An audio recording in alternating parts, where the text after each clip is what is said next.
Roamby is using several different types of technology to deliver food and medicine safely to help the World Food Program. So Veronica Combs is here with us today to talk about this. Veronica, you put a great article together for us about Roamby specifically and how they're using this technology to make all of this work. So maybe start first with the company and then kind of go from there.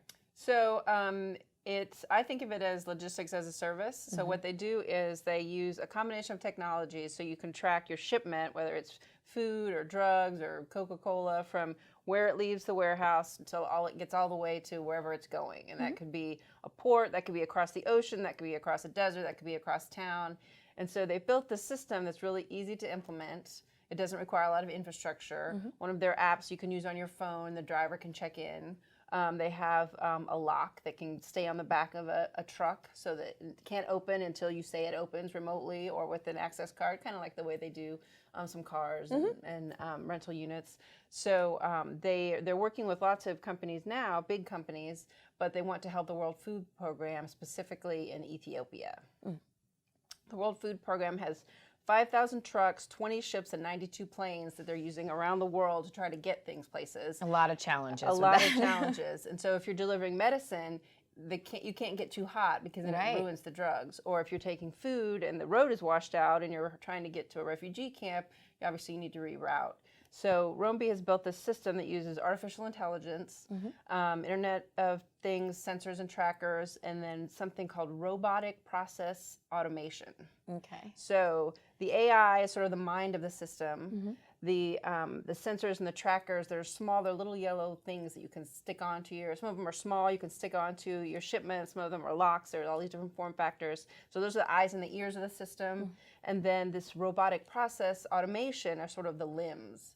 And so the AI would say, where is this truck? And so it would go check to see, oh, it's stuck at a gas station or it's stuck in traffic. And then it would route that information back to the platform so that they could recommend a new route in real time.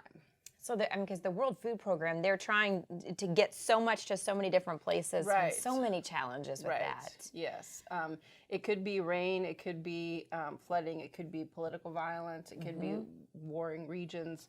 They're working in Ethiopia, which has the second largest refugee population in Africa. So they deliver to 3,000 distribution points and to 26 refugee camps in Ethiopia alone. So, people are starving because of droughts and political violence, and they're hoping that Roamby's combination of all these different kinds of technology can help them feed people, more people, and feed them with food that's still good to eat when it gets there. Right. I'm sure so often they run into challenges of, as you mentioned, the temperature and just all these factors that are hard to balance. So, right. And even if they're working with a company, say in the States, and the product is fragile, they could track the routes that the truck takes and say, this one is really bumpy. So maybe you'd want to take this one. And currently supply chains are kind of black holes. You don't really know all these things. But with all this real-time data put together in one spot, it really changes the game for companies and suppliers. Yeah, all right, good deal. Well, if you want to find out more about Veronica's story, make sure you check that out on Tech Republic. Thanks for watching.